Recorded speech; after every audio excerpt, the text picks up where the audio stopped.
Hello, I'm Ron Fox for Get Woodworking, and we're going to carry on talking about routers and some of the things you can do with them.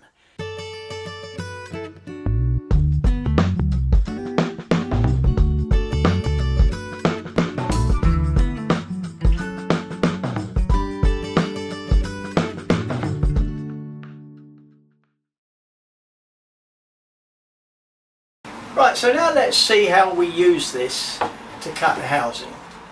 I'm going to cut my housing in a piece of veneered chipboard. Now it's very basic stuff.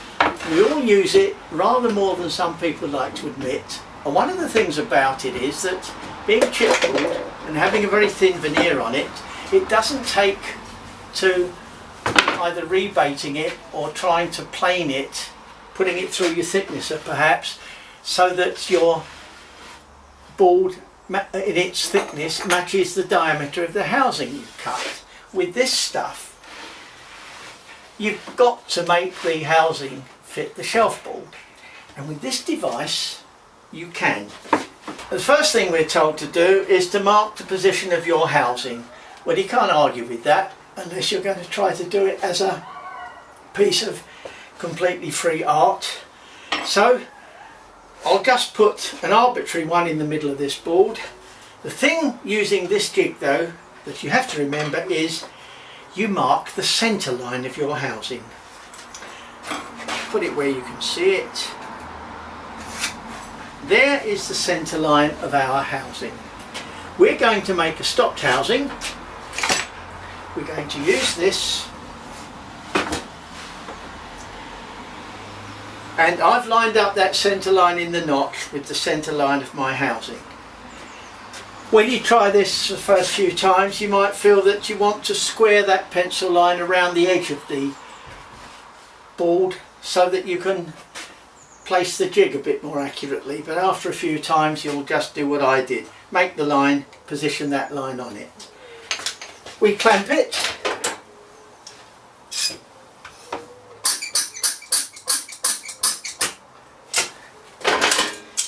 With our clamps giving their usual impression of the geese coming home to roost. Now, you can see what's going to happen.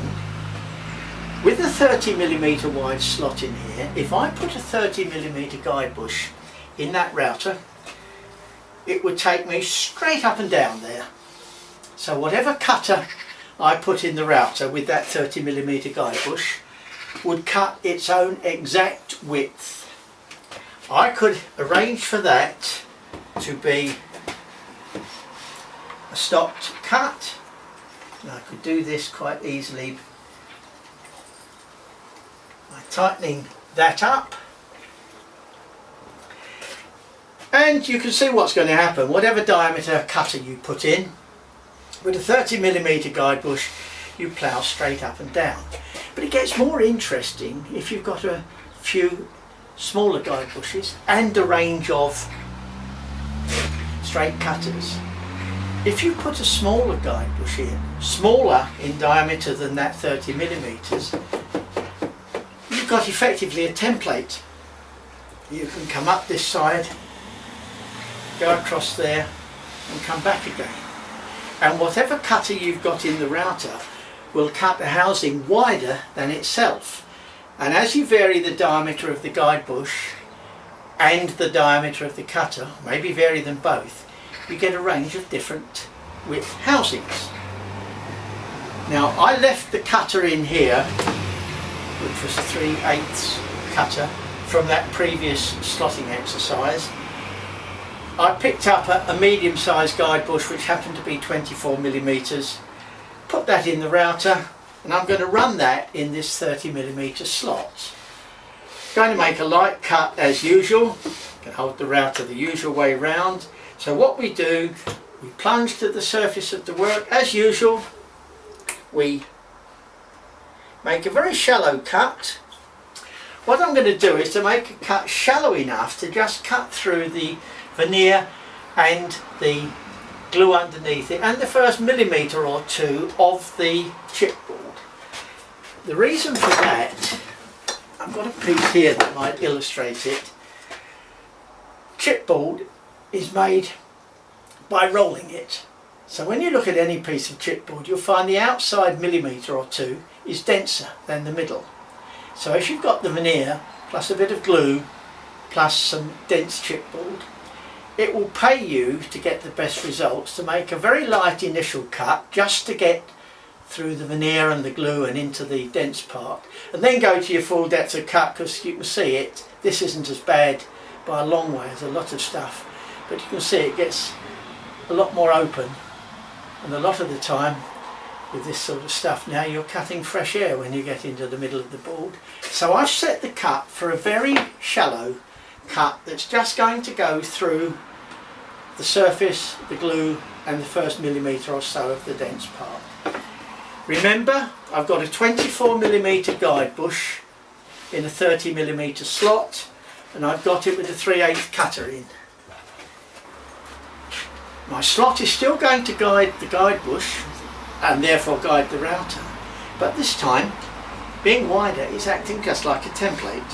So with my very shallow cut, I switch on, let it reach its running speed, turn the wheel off,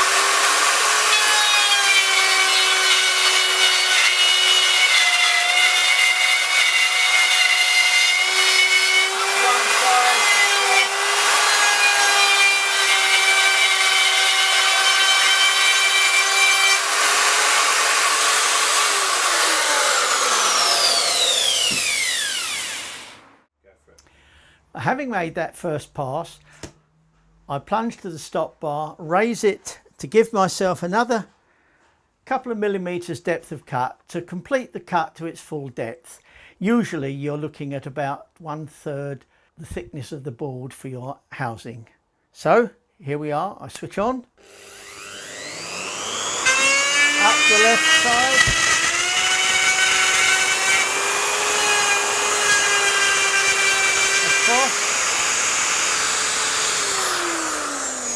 we're just cutting the one for demonstration so we can live with the bit of dust around. I have cut a stopped housing, you can see there, and I just picked up a 24mm guide bush with the cutter that was already in. It looks quite a nice stopped housing, but would it be any good for anything? Well, here's that other bit that I was showing you just now. Oh, well, there's a stroke of luck. What I've done here, and of course I did this with prior knowledge, I chose a combination of guide bush diameter and cutter diameter that, working within that 30mm slot, would give me a housing, a stopped housing with a nice squarish end that gives me a very nice fit for this piece of the same material. Now, how did I know that would give me that?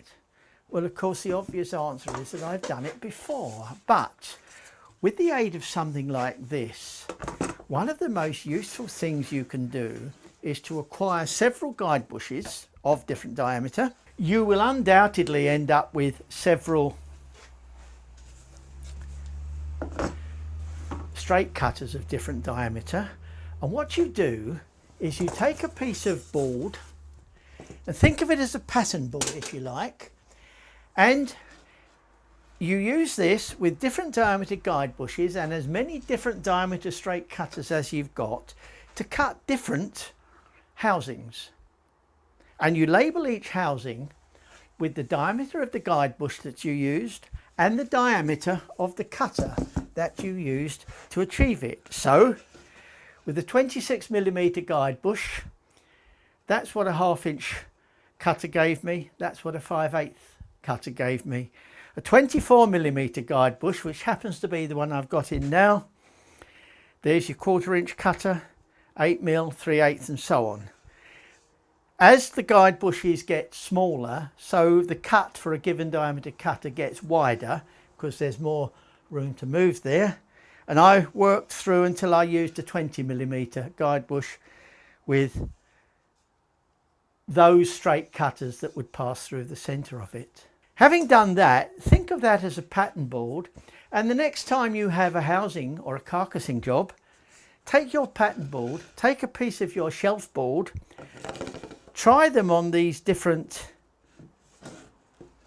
cuts, and you can consider yourself fairly hard done by if you find that you've got a job to do where you haven't got a housing that automatically fits the thickness of your shelf board. And of course what I've ended up here with is what I knew would happen when I put the 24mm guide bush and the 3/8 cutter in. So there you've taken your slotting, counter slotting jig on to make it an exceptionally versatile housing jig. It's not specific to a particular router. Any router with guide bushes can be used with it. And the other thing about it is it can cut a dovetailed housing as easily as a straight one. Well, that's it for today. I'm Ron Fox for getwoodworking.com, and we've been showing you some of my router tricks, and we shall be back in the near future showing a few more.